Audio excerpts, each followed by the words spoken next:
Imam Ahmad karya Imam Ibnu Qudamah dijelaskan bahwa seseorang diperbolehkan untuk mengubah niat ibadah haji dari tamattu ke haji qiran.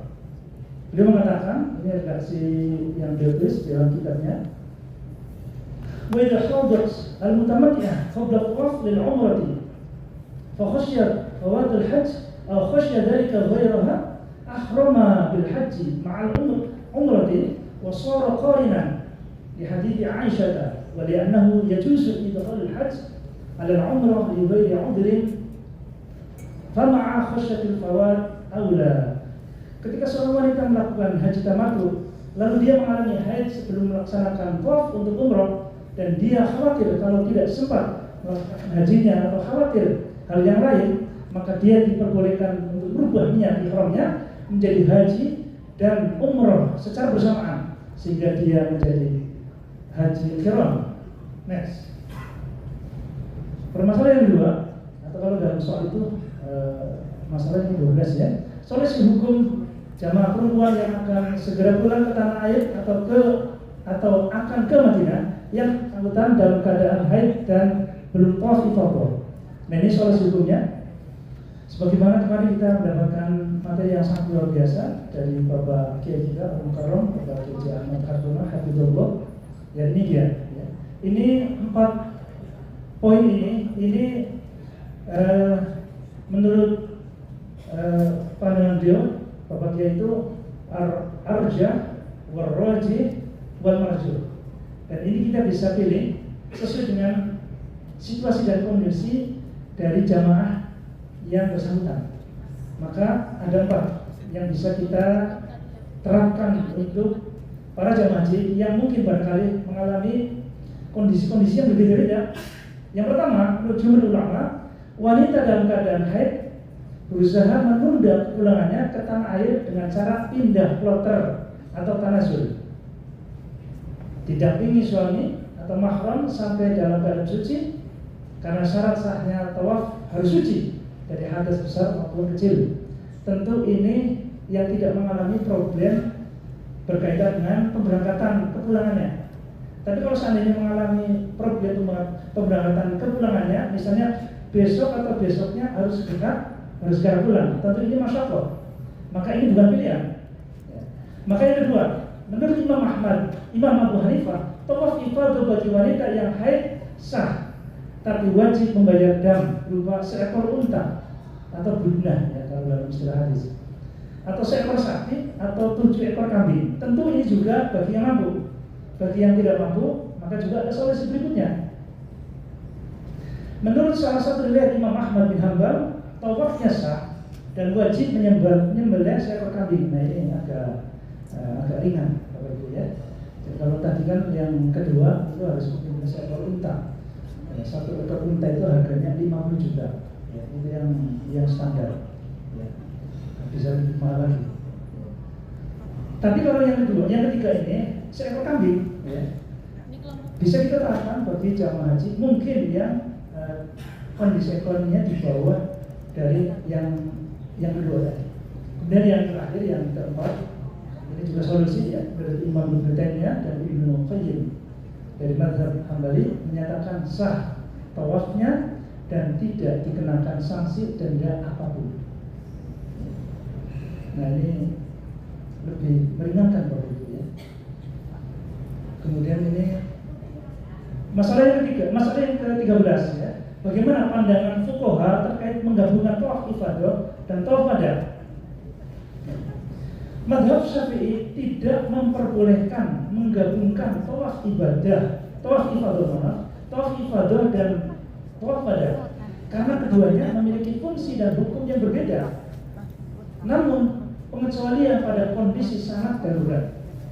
Tawaf ifadah tidak secara otomatis mencukupi tawaf wadah tanpa adanya niat khusus untuk wadah. Jadi maksudnya tawaf ifadah ya tawaf ifadah, tawaf wadah ya tawaf wadah, itu maksudnya. Sehingga ini tidak bisa digabungkan. Ini mazhab Syafi'i. Kemudian yang berikutnya mazhab Maliki dan Hanafi membolehkan menggabungkan antara tawaf ifadah dan tawaf wadah dalam 1 kali tawaf. Karena maksud dari akhir pekerjaan haji adalah tawaf di Baitullah Al-Haram, dan hal ini dapat dilakukan dengan tawaf ibadah. Next. Yang tambahin. Oh iya. Berikutnya, masalah ke-15, jamaah haji yang diberi rukhsah atau dispensasi hukum tidak wajib tawaf badan selain wanita yang dalam keadaan haid atau nifas, ya. Jadi ini adalah kelompok-kelompok yang selain dari wanita tadi yang sudah kita jelaskan tadi, ya.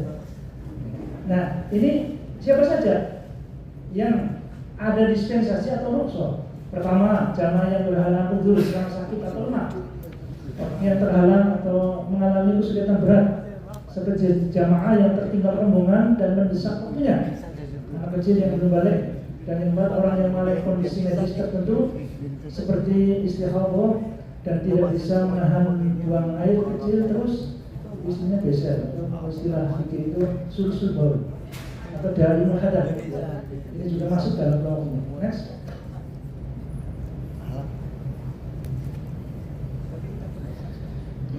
Kemudian langsung permasalahan. Ini dari kutipan dari Imam Nawawi dalam kitab Al-Majmu' Syarh Al-Muhadzab yang merangkum pandangan mazhab Syafi'i mengenai hukum tawaf wada. Jadi ini solusi lagi Bapak Ibu, ya. Jadi tawaful wada fihi qaulan as-sahhuma annahu wajib wa tsani sunnah. Fa in tarakahu araqa daman in qulna huwa wajibun fad-damu wajibun wa in qulna sunnatan fad-damu sunnatun. Hukum tawaf wada dalam ibadah haji ada dua pendapat. Pertama, dan ini yang paling sahih, ya, adalah wajib. Ini yang umum, ya, dan ini yang menjadi kebanyakan para ulama mengatakan wajib. Dan yang kedua, atau ini dianggap yang marjuh, ya. Kalau yang ini yang rajih. Yang rajih adalah yang tetap bahwa tawaf wada itu hukumnya wajib, ya, harus dilaksanakan. Kalau tidak ya. Yang kedua ini sunnah. Jadi ada yang mengatakan sunnah, ya. Karenanya jika ditinggalkan maka harus menyembelih dam. Ini bagian wajib. Jika dikatakan wajib, maka menyembelih damnya juga wajib. Tapi jika dikatakan sunnah, maka menyembelihnya juga sunnah, ya, sesuai dengan hukum awal. Ini disebutkan di dalam kitab Majmu' Syarh Al-Muhadzab karangan Imam Abu Zakaria Muhyiddin bin Syaraf An-Nawawi. Next.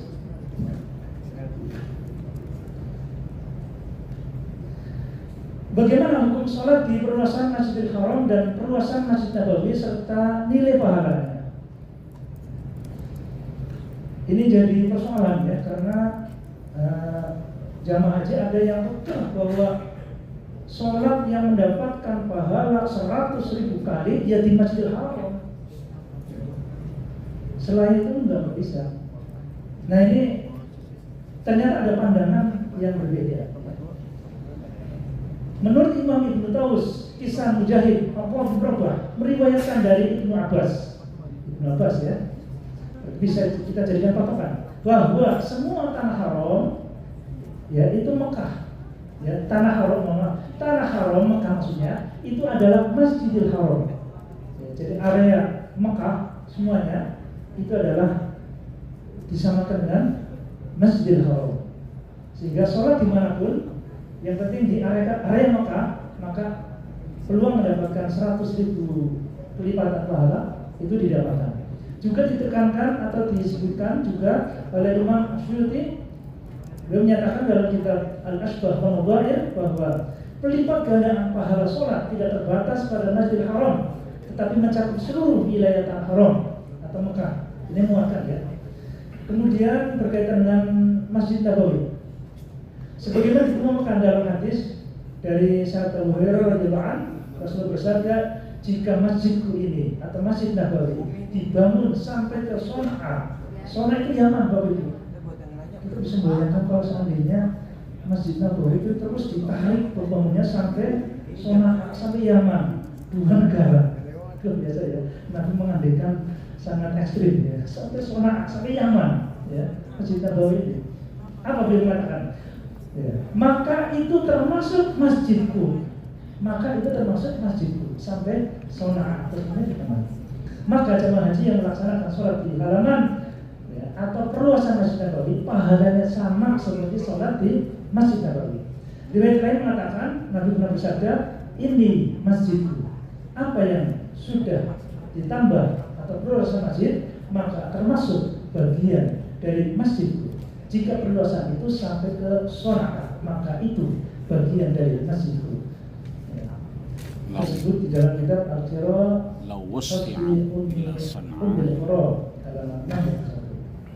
Tapi Bapak Ibu, ini perlu kita jadi catatan juga ya. Makanya di bawah itu kami berikan catatan, jamaah yang dalam kondisi sehat tetap dianjurkan mencari afdholiyah ke Masjidil Haram. Mohon perhatikan. Sementara bagi jamaah yang dalam kondisi sakit fisiknya lemah, risiko tinggi, lansia dianjurkan sholat di masjid terdekat dari hotel atau di dekat hotel. Terima kasih. Wassalamualaikum warahmatullahi wabarakatuh. Baiklah, untuk selanjutnya kami persilakan kepada rekan-rekan dari kelompok lain untuk bisa memberikan pertanyaan atau tanggapan. Silakan dari kelompok satu, ya. Maksimal 2 pertanyaan ya, atau kita sesuaikan waktunya. Kelompok 1 sama kelompok 4. Silakan kelompok 1. Izin ikhtiarkan yang belum pernah bicara. Ya. Assalamualaikum warahmatullahi wabarakatuh. Saya belum pernah bicara. Nama saya Ifat, saya perwakilan dari RMI PBNU. Saya ingin bertanya kepada Bapak Ibu terkait tadi kan dikatakan bahwa Masjidil Haram itu ya Makkah itu sendiri gitu. Dan pada akhirnya ketika orang-orang ini, khususnya nanti ketika di bulan Ramadan itu kan banyak orang yang datang, kemudian itu mengakibatkan kapasitasnya membludak soalnya sampai 5 km dan sebagainya dari masjid itu sendiri. Dengan menganut ini yang dikatakan bahwa Masjidil Haram itu, Makkah itu ya semuanya adalah Masjidil Haram gitu kan. Kemudian orang-orang kan bisa sholat, memilih sholat sepanjang jalan dan sebagainya, dan mungkin terkadang di situ ada di Masjidil Haram itu kan banyak burung ya, yang kemudian dia kotorannya ada di mana-mana. Nah, saya ingin bertanya pendapat panjenengan semua, bagaimana hukumnya gitu, atau mungkin qaul ulama atau pendapat ulama tentang hal ini. Apakah banyaknya kotoran burung itu sudah termasuk dari kaidah fikih umumul balwa itu tadi, yang artinya sesuatu yang sudah tidak bisa dihindarkan lagi? Kalau iya alasannya bagaimana, kalau tidak bagaimana? Terima kasih. Terima kasih Mbak Ifat. Selanjutnya dari kelompok 4.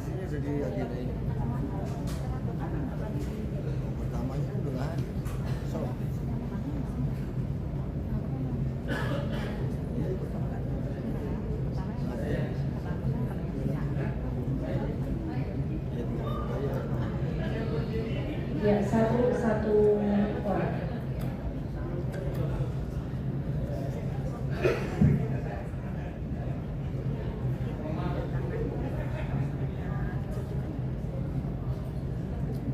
Terima kasih. Sangat menarik ya, ini sampai satu kelompok saya saja. Ini banyak pada bertanya, tapi kesempatannya satu game. Iya, satu. Monggo.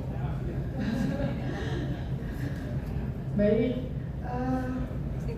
tadi yang saya melihat yang dipresentasikan tadi adalah bahwa untuk tawaf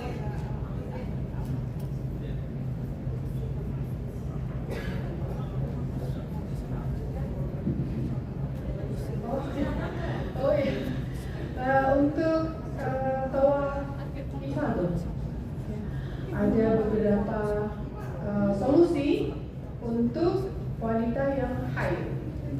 Nah, tapi saya tidak melihat solusi penggunaan obat untuk menunda haid. Nah, itu bagaimana penggunaan obat untuk menunda haid dalam rangka menjalankan tawaf ifadah.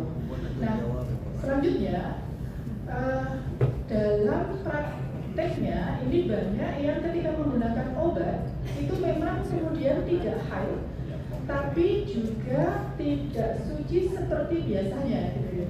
Jadi mungkin ada flek gitu. Nah, itu dihukumi apa ini? Dihukumi suci atau haid atau istihadah?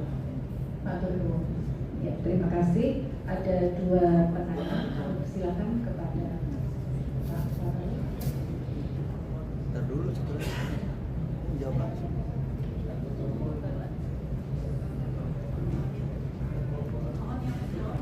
Mohon yang terbaik.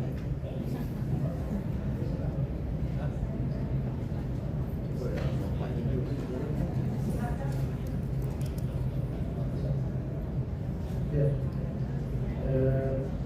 Pertanyaan pertama tadi ya berkaitan dengan kotoran bulu. Ini fihi ikhtilaf tentang kotoran hewan yang bisa dimakan daging. Syekh Zaid Sabiq di dalam kitab Fikih Sunnah beliau menyebutkan bahwa untuk kotoran hewan yang bisa dimakan dagingnya itu tidak najis. Apa dalilnya? Dalilnya ketika Nabi waktu itu ada beberapa sahabat yang sholat dengan di situ ada kotoran berupa bau nafas. Itu kotoran itu DAK-nya unta, DAK unta, ya. Itu terkena itu kotoran itu, ya. Dan itu didiamkan. Nabi tidak memberikan larangan bahwa itu tidak boleh dan kamu harus mencuci baju atau badan kamu, itu tidak, sama sekali tidak ada perintah untuk itu. Sehingga dari sini bisa diambil istimbat bahwa kotoran hewan yang bisa dimakan dagingnya itu boleh, maksudnya itu tidak najis. Berarti ayam, kambing, kerbau, termasuk dari burung, ketika kita kena kotoran itu, memang itu kotor, tetapi itu tidak najis. Ya, sehingga ketika kita sholat dengan kotoran, dengan adanya kotoran tadi, itu non-kotor. Kemudian tadi saya kira tadi berkaitan dengan area, ya, ibu tadi yang nanya ya, area di Masjidil Haram atau area di Makkah. Ya. Jadi kalau bicara tentang tempatnya, ya, kalau di situ ada najisnya, ya tetap saja itu kita harus membersihkan najis yang dianggap itu adalah najis selain dari kotoran-kotoran tadi, ya. Misalnya kotoran kucing, kotoran kambing, kotoran apalagi misalnya kotoran harimau umpama, ya, maka tetap saja ya itu najis kalau seandainya itu terjadi atau ada di area Masjidil Haram. Tempatnya memang suci, ya, tempat Masjidil Haram. Ya. Tetapi bukan berarti semua yang ada di situ itu semuanya menjadi suci semua, tidak, bukan itu maksudnya. Jadi di sini kaitannya dengan tempat, ya, tempat secara ruhiyah, ya, secara abstrak, ya, tempat itu yang suci.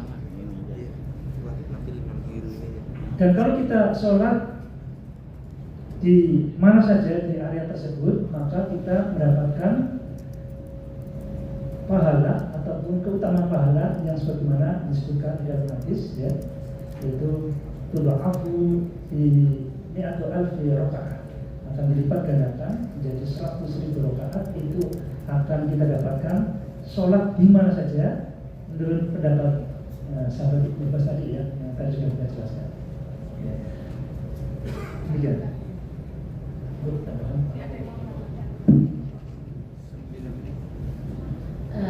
Izin menambahkan sedikit untuk masalah burung itu di samping bahwa burung adalah termasuk hewan yang halal dimakan, itu maka ada pendapat yang kalau nggak salah Imam Qurtubi, ya, itu bahwa kotoran hewan yang bisa dimakan itu adalah suci. Selain itu, kalau yang namanya burung dan banyak, apalagi burung, semua hewan-hewan yang kalau dia itu sifatnya banyak dan sulit untuk dihindari kenajisannya atau kotorannya, itu bisa dikategorikan umumul balwa. Contohnya seperti kotoran cecak, ya itu sulit untuk dihindari dan kemudian berulang, itu bisa dikategorikan ma'fu kalau selagi kita nggak menyengaja menyentuh, begitu. Terima kasih. Selanjutnya saya ingin mencoba menjawab dari pertanyaan kelompok 4. Terima kasih. Ini tentang perempuan yang haid tapi akan melakukan tawaf. Biasanya sekedar berbagi pengalaman.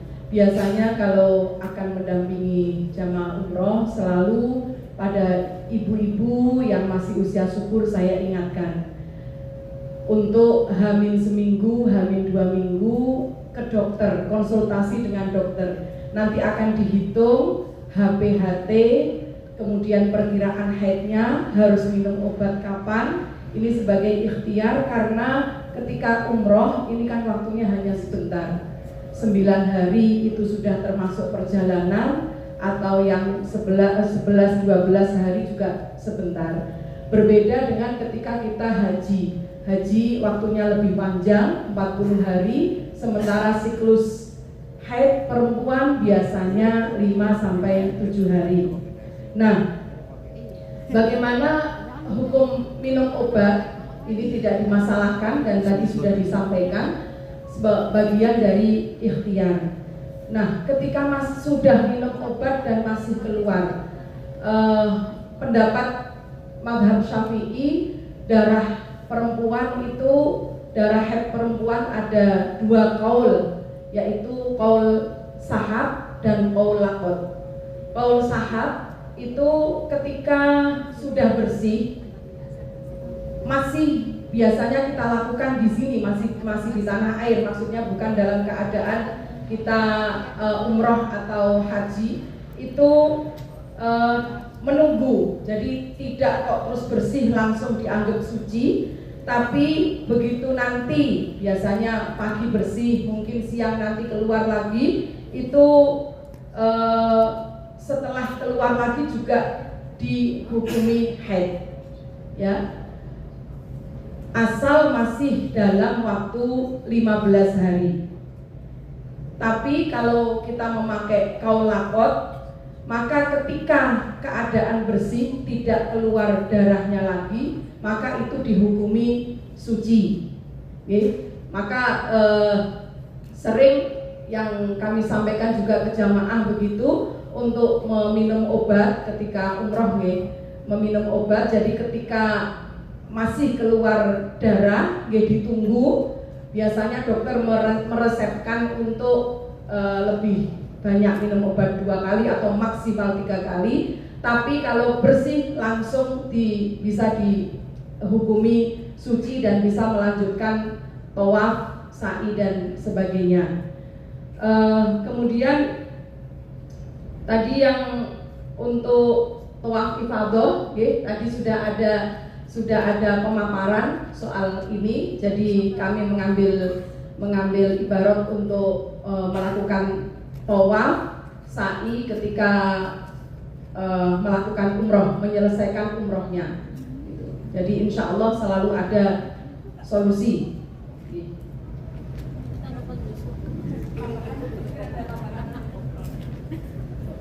Mohon izin, apakah waktunya masuk? Iya, terbatas sedikit. Ya, karena ini harus jelas dan harus kuat bahwa 3 pendapat mayoritas ulama ini kita harus pegang, Syafi'i, Maliki dan Hanafiyah. Tapi kita tetap konsultasi pada dokter. Ya, walaupun kita pertahankan, ternyata kalau kita sumbat itu berbahaya. Itu harus kita perhatikan. Kemudian tidak menimbulkan mudarat yang lebih besar. Ya, itu kalau membahayakan jangan sampai nyawa korban. Ya, makanya kita tetap konsultasi kepada dokter walaupun 3 pendapat ulama ini sepakat. Oke, terima kasih. Baik, waktunya cukup. akan ditambahkan dari Pak Yai.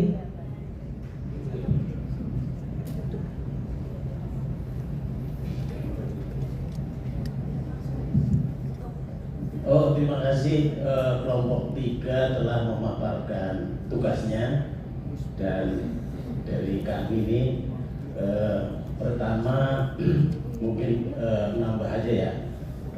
Tadi kan bicara tentang kegiatan pelayanan di Madinah, antara lain tadi disebutkan tentang persiapan bimbingan tentang arba'in. Betul, tapi sejak 2 tahun yang lalu ini tentang arba'in ini pemerintah juga nggak bisa memberikan kepastian. Jadi keberadaan atau tinggalnya jamaah di Madinah itu sekarang ditentukan dengan berapa lamanya dia tinggal di hotel itu yang diberikan oleh pihak hotel dengan kita kontraknya itu. Kalau dulu kan jelas supaya semua jamaah melaksanakan sholat arba'in yang bisa memungkinkan itu sholat sunat itu. Untuk sekarang tidak. Sudah ada yang cuma 7 hari berangkat, malah tahun 2023 6 hari berangkat. Nah, ini yang harus disampaikan. Yang penting jamaah memahami bahwa kegiatan sholat sunat arba'in di Madinah itu bukan wajib, tidak menjadikan tidak sahnya haji. Ini paling penting itu yang dia harus. Kemudian tadi betul itu tentang pertanyaan sholat kalau di Masjidil Haram perluasan sampai panjang, apalagi bulan Ramadan, sampai bertanya tadi di jalan-jalan banyak tai burung, dan itu sudah jawab. Memang tapi itu pendapat itu kan pendapat yang maju lah. Kita tetap mengambil pendapat yang ada. Itu biasanya yang model itu tuh orang-orang itu bodoh amat, bajunya kena tai kucing, tai burung juga, itu orang hitam gitu. Kita enggak tetap ambil pendapat yang itu. Walaupun itu pendapat tadi disampaikan, ya termasuk pendapatnya mazhab Hanafi memang begitu. Jadi yang dimakan itu ya tainya bisa dimakan gitu. Menurut mereka itu enggak najis itu.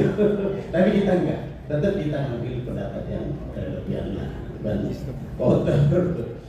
Kemudian ini saya juga di Madinah itu gini, atau ketika kita kaitan dengan tawaf ya, sering jamaah menanyakan begini, kita ketika tawaf ya harus bersuci dari hadas kecil hadas besar.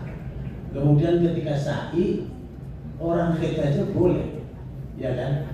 Dan sa'inya mau sa'i sunatnya wudu, tidak harus wudu kan begitu. Dalam kondisi orang yang dalam keadaan yang normal gitu, orang kita aja bisa. Apa sih yang menyebabkan itu?